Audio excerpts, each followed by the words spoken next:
Соңғы жылдардағы ең үздік хикая Жеті патшалықтың рыцарының бірінші маусымы жарыққа шықты. Тақтар ойынынан 100 жыл алдыңғы оқиға көрермен көңілінен шыққаны анық. Бұл хикая алдыңғы оқиғалардан ерекше. Бүгін біз дәл осы Жеті патшалықтың рыцары атты хикаяның алғашқы маусымына шолу жасаймыз. Арнаға тіркеліп лүпіл басып пікір қалдыруды ұмытпаңыз. Және де Telegram арнаға тіркеліңіз. Ал біз бастаймыз. Рыцарь Семи Королевств. Бірінші бөлім хикая жаңбырлы күннен бастау алады. Алып денелі нөкері Дунк көр қазып рыцары сэр Арлондты жер қойнауына тапсыруда. Дунк әкесінің орнын басып, өзін өзірген рыцарға қоштасар сөзін айтып, көміп, күн ашылғанда әрі қарай не істейтінін ойластырады. Оның қолында 3 жылқы қалды. Оларды сатып, ақшасын оңды-солды құртса да болады. Бірақ ер адам олай жасағысы келмейді. Сондықтан ол ойлана келе Эшфорд жерінде өтетін рыцарлар арасындағы турнирге қатысуды жөн санайды. Солай 3 атын тізгіндеген Дунк жолға шығады. Кейіпкер кеш бата жолдағы асхананың біріне тоқтап, тоқырбас кішкене балаға жылқыларын реттеп қоюды тапсырып, асханаға кіреді. Асханада тек бір адам ішімдікке сылқия тойып, үстел үстінде ұйықтап жатыр. Дунк үстелге жайғасқанда, ұйықтап жатқан адам есін жинап, кейіпкерді түсінде көргенін айтады. Держись подальше. Ясно. Ештеңкені түсінбеген Дунк сыртқа шығып, жұбыны сауытын киіп, атына отырып алған тоқырбас баланы көреді. Бала ер адамды рыцар деп ойламаған. Оның сауыты тым қарапайым. Бала артынша Дунктың Эшфордтағы турнирге баратын естіп, өзімен бірге алып кетуін сұрайды. Есесіне оның нөкері болмақшы. Бірақ кейіпкер баланың ұсынысынан бас тартып сапарын жалғастырады. Солай Дунк Эшфордқа келіп жетіп, турнирге қатысуға рұқсат алмақшы. Турнирге қатысу үшін рыцар атағы керек. Дунк өзін сэр Арлонд өлер алдында рыцар атағын бергенін айтады. Бірақ сэр Арлонд жайлы ешкім ештеңке естімеген. Оның үстіне куәгері жоқ. Сондықтан турнир ұйымдастырушысы жұбыны киінген рыцарды сэр Арлондты танитын адамды алып кел деп жібереді. Оған куәгер керек. Солай Дунк ешкім танымайтын сэр Арлондтың көзін көрген адамды іздеуге шығады. Оған Арлондты танитын сэр Манфорд керек. Манфорд ішімдікке жақын, жеңілтек адам болғандықтан сылқымдары кешке қарай кел деп жібереді. Беті қайтқан кейіпкер жылқысымен сөйлесіп келе жатып, туыс ағайынын соғып, шаттығып жүрген сэр Стефанмен бетпе-бет келеді. Стефан жиенін лайықты қарсылас көрмей, кейіпкерді жекпе-жекке шақыруда. Бірақ Дунк оның ұсынысынан бас тартып, тыныш жер іздеп, шалғайдағы ағаш саясына тоқтап, жуынып, кеш бата қайта орталыққа барады. Бірақ сэр Манфорд әлі ұйықтап жатыр. Дунктың уақыты аз, оған тездетіп турнирге жазылу керек. Амалы қалмаған кейіпкер тұрақ үшін аралап жүріп, театр қойылымын көреді. Театрда аңызға айналған Таргариендердің айдаһарлары жайлы оқиғаның қойылымын жасауда. Кейіпкерге әртіс қыз ұнап қалады. Сол арада кейіпкер күндіз соққыға жығылған жігітті кездестіріп қалады. Жігіт нағашысын жек көреді, бірақ соның нөкері. Солай әңгімелері жарасқан екеуі Лионель Баратеонның лашығына тамақтануға барады. Лионель ойын-сауықты жақсы көретін адам. Ол алып денелі Дункты байқап қалып, өзіне шақыртып, біртүрлі сұрақтарын қойып, миын аштуда. Лионельге алып адамның қысылып жүргені ұнамаған. Солай екеуі ортаға шығып, жақсылап көңіл көтеріп, би-билеп, достасып алады. Лионельге Дунк дос ретінде ұнап қалған. Ол сырымен бөлісіп, турнирде жеңуге мүмкіндігі жоқ екенін айтады. Но это большая честь. Испытать себя в достойном бою. Егер рыцар турнирде жеңілетін болса, жылқысы мен сауытынан айырылады. Ол артынша дүниесін сатып алу керек. Бірақ кейіпкердің ақшасы жоқ екені анық. Артынша Дунк сылқымдарымен жүрген сэр Манфордты көріп қалып, сэр Арлондты танитын ұйымдастырушыға айтуын сұрайды. Бірақ Манфордтың есінде сэр Арлонд жоқ. Твоего нищего рыцаря я не знаю, и тебя тоже, братец. Прошу, сэр, меня не допустят до состязаний, пока рыцарь или лорд не поручится за меня. И какое мне дело? Не істерін білмеген кейіпкер тұрағына келіп, отбасында отырған сол бір тоқырбас баланы көреді. Бала ер адамның киімін жуып, заттарын реттеп қойған. Бала Дунк деген есім рыцарға жараспайтынын айтқанда, кейіпкер өзін ұзын бойлы сэр Дункан деп атауға болатынын айтады. Ал баланың есімі Эк. Солай бала кейіпкердің нөкері болып, екеуі келісімге келеді. Падающая звезда несет удачу всем, кто ее видит. Значит, удача только наша?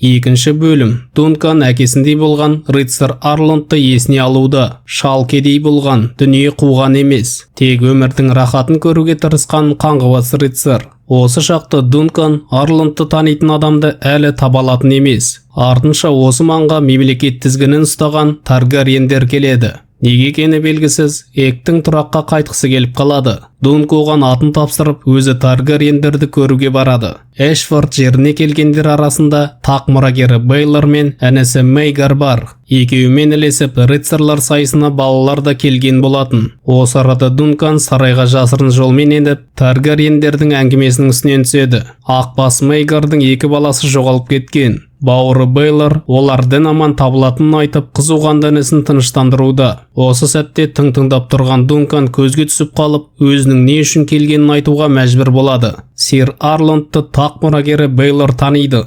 Сир Арланд из Пенетри. Он не выигрывал турниров, но и не навлек на себя позора. Да, сир. Кезінде Бейлор Арландпен сайысқа шығып жеңіске жеткен. Бейлор өте адал, сабырлы адам. Солай бұл әңгіменің нәтижесінде ұзын Дункан рыцарлар сайысына қатысатын болады. Дункан мен Эк артынша театрға барып, қойылым тамашалап, кейіпкер ұнатып қалған әртіс қызбен сөйлеседі. Әртіс қыз Танзел сурет салу білетіндіктен, кейіпкер қалқанына өзіне тән таңба салып беруін сұрайды. Қатты қобалжыған Дунк екі сөздің басын құрай алмағанда, ақылды Эк оған сөйлесуге көмектесуде. Плохо вышло, да? Вы оба громадные. Это должно утешать? Общая черта. Да, точно. Саутсыз рыцарь турнирде жеңіске жетуі екі талай. Сондықтан Дункан ұстаға барып, саут алмақ болады. Бірақ ақшасы аз болғандықтан ескі саутын қосып беруге келіседі. Ұста оған үлкен жеңілдік жасауда. Ақшаға мұқтаж Дункан бір атын сатуға мәжбүр болады. Ол турнирде жеңіп, жылқысын қайтарып алмақшы. Ұзын Дунканның арманы корольдік гвардияға өтіп Таргариендерге қызмет ету. Бірақ бала Эк қаңғыбас рыцардың гвардияға өткенін көрмеген. Сол арада турнирдің алғашқы сайысы болатын уақыт келеді. Бұл сайысқа тақ мұрагері Бейлордың баласы Валлар ханзада қатысуда. Найзаларын кезеніп бір-біріне қарсы шыққан рыцарлар жанкешті шайқасуда. Бұл көрініс басында Дунканға ұнағанымен қанды қырғынды көріп, өзін жайсыз сезіне бастайды. Кейіпкер өзінің қабілетіне күмәндана бастаған секілді. Өйткені ұстазы Арланд мықтылығымен аты шықпаған рыцарь. Но он был добр ко мне. Воспитал меня как честного человека. Его звали сир Арланд из Пенетри, а я его наследие. И завтра мы покажем им, что он сумел сотворить. Үшінші бөлім. Таң азанмен оянған Эк Дунканның турнирге мінетін атын шалғайға келіп, шайқасқа дайындайды. Тоқырбасы ақылды бала жылқының тілін тапқан секілді. Дункан бүгінде сайысқа шыға алмайды. Өйткені сайыста алдымен ақсүйектер бақсынайды. Бұл ақпараттың барлығын ақылды Эк біледі. Бала да қарапайым өмірді қалайтын секілді. Артынша Дунканға ұйымдастырушы келіп, онсыз да жеңуді ойлап жүрген кейіпкерге сайыста жең деп пара ұсынады. Әрине кейіпкер бұндай жағдайға разы болмайды. Бұл уақытта Ақбас Мейгардың үлкен ұлы Эйрон ханзада сайысқа шыққан болатын. Ханзада өзіне қарсылас таңдап, сайыс кезінде қулыққа барып, қарсыласының жылқысын жаралайды. Арам ханзаданы халық жек көретін секілді. Эктің де оның өлгенін қалайтыны көрініп тұр. Артынша Дункан ұйымдастырушыны көріп қалып, ұсынысынан бас тартқанын білдіреді. Сол арада олардың алдынан кемпір шығып, болашақтарын айтып береді. Дунканды алда сәттілік күтіп тұр. Ол өте бай болатын көрінеді. Ал бала Экке айтқанын ешкім күтпеген. Ты станешь королем и умрешь в жгучем огне, и черви будут питаться твоим прахом. И все, кто знал тебя, возрадуются твоей смерти. Сол арада Дункан танысы Реймондты жолықтырып қалады. Реймонд туыс бауыры рыцарь Стефанды ұнатпайды. Онымен қоса Вестеросқа күн көрсетпей басқарып отырған Таргариендерді де жек көреді. Екеуі солай жекетілдесіп отырғанда, Эк театрда қойылым көріп отырған. Қойылымда Таргариендердің айдаһарларының оқиғасы көрсетілуде. Осы сәтте күтпеген жерден Эйрон ханзада келіп қалады. Эк Дунканға жүгіріп келіп, ханзада әртіс қызды ұрып жатқанын айтып көмек сұрайды. Ханзада Эйрон адамдармен театрдың талқанын шығарып, байғұс қыздың саусақтарын сындыруда. Бұл көріністі көрген Дункан өз-өзін ұстай алмай, Эйронды соққыға жығады. Әрине оны бірден сарбаздар ұстап алған. Ханзада алып рыцардың тістерін қағып алмақ болғанда, Эк келеді. Наглый ты крысеныш. Что стало с волосами? Я их обрил, братец. Не хочу походить на тебя. 4-ші бөлім. Дункан ханзадаға қол көтергені үшін қапаста жатыр. Оның халін сұрауға Эк келеді. Эк Мейгардың жоғалып кеткен екі баласының бірі. Оның шын есімі Эйган. Эйган үлкен бауыры Дэймонның нөкері болу керек болған. Бірақ үлкен бауыры ішімдікке салынып кеткен адам. Оның турнирге қатысқысы келмеген. Не болса да Эйган Дунканды алдаған үшін кешірім сұрайды. Артынша тақ мұрагері Бейлор кейіпкерді өзіне алдыртады. Бұл уақытта Мейгар алқаш баласы Дейронды тауып алып келген. Ол інісі Эйганды бір алып рыцар ұрлап кеткенін айтқан. Оның үстіне Айдахарды театр қойылымында мазақ еткен әртіс қыз жазалануы мүмкін. Әрине Бейлор Дунканның дұрыс жасағанын түсініп тұр, бірақ басқа амалы жоқ секілді. Кейіпкердің тек бір жолы бар, ол жекпе-жек. Солай кейіпкер Бейлордың кеңесі бойынша Эйрон ханзаданы жекпе-жекке шақырады. Эйрон бірден ұсыныстан бас тартқан. Демек ол айыбын алу керек. Бірақ пасық ханзаданың ойлағаны бар. Ол 7 адамдық сотты талап етеді. 7 адамдық сот дегеніміз қарсыластар жекпе-жекке шықпайды. Олар 7-ге 7 шығады. 7 адамдық соттың болмағанына біраз уақыт өткен. Бірақ бұндай сотқа жүгінуге ханзаданың хақы бар. Әрине Мейгар жекпе-жекке шығудан бас тартқан ұлының әрекетіне разы емес. У нас нет выбора. Суд 7 пройдет на рассвете. Что это значит? Я выйду против 7? 7 на 7. Ты должен найти еще 6. Ищите защитников, сэр Дункан. Демек Дунканға өзіне еретін 6 адам табу керек. Болмаса өзімен қоса әртіс қыздың да басы кетеді. Сол арада Дункан досы Рейманға жағдайын айтып береді. Осы сәтте Рейманның бауыры рыцар Стефан кейіпкердің жағында шайқасуға дайын екенін жеткізеді. Ол онымен қоса рыцар достарын да тартпақшы. Я с вами. Я прослежу, чтобы ты не погиб, сир. Даю тебе слово. Артынша кейіпкерге Эйган мен алқаш бауыры Дэймонд бірге келеді. Әрине Дункан өзіне жала жапқан адамды көргеніне разы болмайды. Дэймонд пен әкесі Мейгар пасық Эйронның жағында шайқасуға мәжбүр. Сондықтан Дэймонд сотта өтірік шайқасатын жеткізуде. Әрине бұл да аздық етеді. Сол себепті Эк те рыцарлардан көмек сұрамақшы. Эйрон кіші інісіне күн көрсетпеген. Сол себепті де бала бауырының өлгенін қалайды. Артынша Дэймонд Дунканды түсінде көргенін айтады. Ханзаданың түстері түлкінің боғы емес, оның түсі орындалады. Сол себепті де жігіт жұбанышты тек ішімдіктен тапқан. Оның Дункан жайлы түсіне келсек, кейіпкердің жанында Алып Айдахар болған. Алып Айдахар Дунканның қолында жан тапсырған. Я его убил? Этого я не знаю. Айдахарлардың жойылғанына біраз уақыт өткен. Демек түсіндегі өлген Айдахар Таргариендердің бірі болуы мүмкін. Кейіпкер артынша қираған театрға барады. Қыз Дунканның қалқанын бояп бітіріп, ұстаға аманат етіп қалдырып, өзі Дорнға кетіп қалған. 7 адам соты болатын күнде келіп жетті.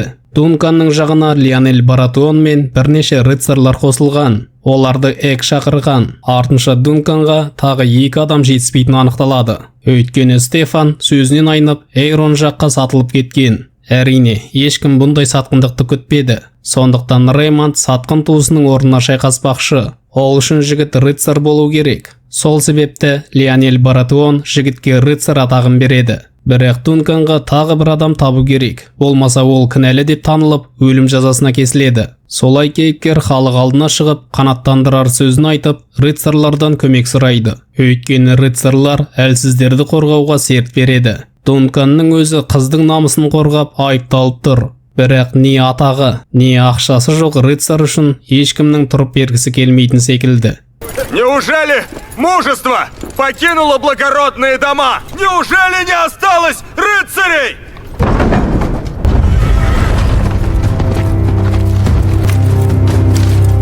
Я встану на сторону сэра Дункана. Озын Дунканның жағында тақ мұрагері Бейлордың өзі шайқаспақшы. 5-ші бөлім. Әрине кейіпкер жағындағы рыцарлар арасындағы ең тәжірибелісі Бейлор. Ол кім-кіммен шығатынын реттеуде. Корольдік гвардиядағы адамдар таққа адал болғандықтан оған қол көтере алмайды. Сондықтан ол гвардияны өзіне алмақшы. Осы жерде Лионель қызық әңгіме айтады. Бейлор жақсы бала болғандықтан анасының сүйікті баласы. Ал Мейгар керісінше қатал өскен секілді. Демек ақбас інісі күштірек болуы заңдылық. Ты мамин любимчик, да? Жаль. Яростнее дерется тот, кто был обделен лаской. Солай қатты қобалжыған Дункан қолына найза алып, сауытын киіп, сапқа қосылады. Дабыл қағылғанда 7 жауынгердің соты басталады. Дункан қобалжып тұрып қалғанда, Эктің даусын естіген астындағы аты алға шаба жөнеледі. Алғашқы соққыдан ақ Эйрон кейіпкерді ауыр жаралап, жойқын соққысын береді. Осы сәтте біз өткен шақтағы бала Дунканның оқиғасына ауысамыз. Жетім бала соғыс алаңында жылқылардың тағасын жинап күнелтуде. Оның жанында құрбысы бар. Екеуі қарғыс атқыр жерден кету үшін ақша жинауда. Қала ішінде қыз екеуіне үнемі тиісіп жүретін Алистердің ішімдігін ұрлап кетеді. Артынша жинаған заттарын ұстаға апарып өткізіп, ақысын алады. Солай қажетті сомманы жинаған екеуі жолға шықпақшы. Бірақ ішімдігінен айырылып сан соғып қалған Алистер екеуін ұстап алып, жиған тергенінің барлығын алып қояды. Сол арада кикілжің туындап, азғын қызды өлтіріп тастайды.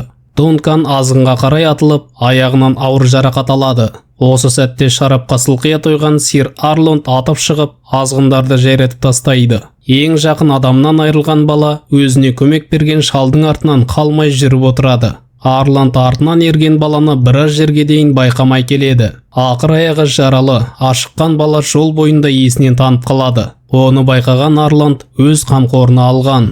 Осы шақ Дункан бетіне тиген шоқпардан есін жинайды. Тақ мұрагері Бейлор оны басқалардан қорғаштап, Эйронмен жеке қалдыруда. Дункан пасық ханзададан күштірек, бірақ Эйронда осал емес, оның үстіне қулығы басым.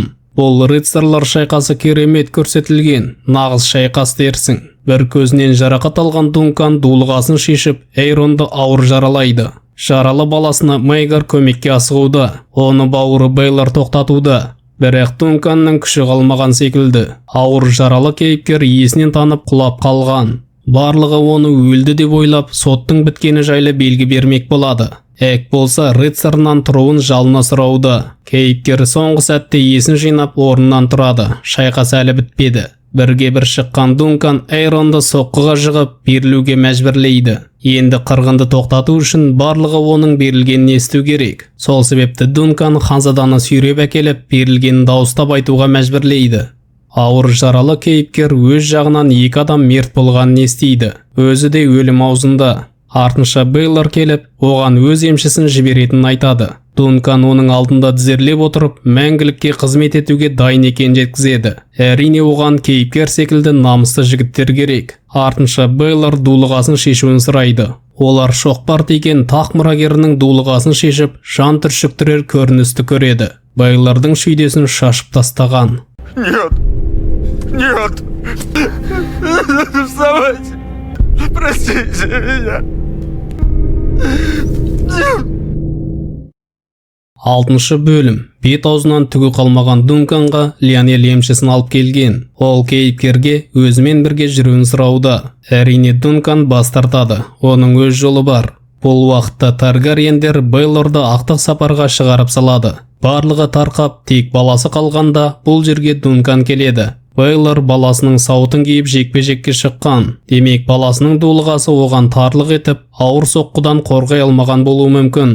Барлығы әділетті Бейлорды жақсы көрген. Көпшілік оның өліміне Дунканды кінәлауда. Не де болса, кейіпкерді Мейгар өзіне алдыртады. Бауырынан айырылған ер адам қатты қайғыруда.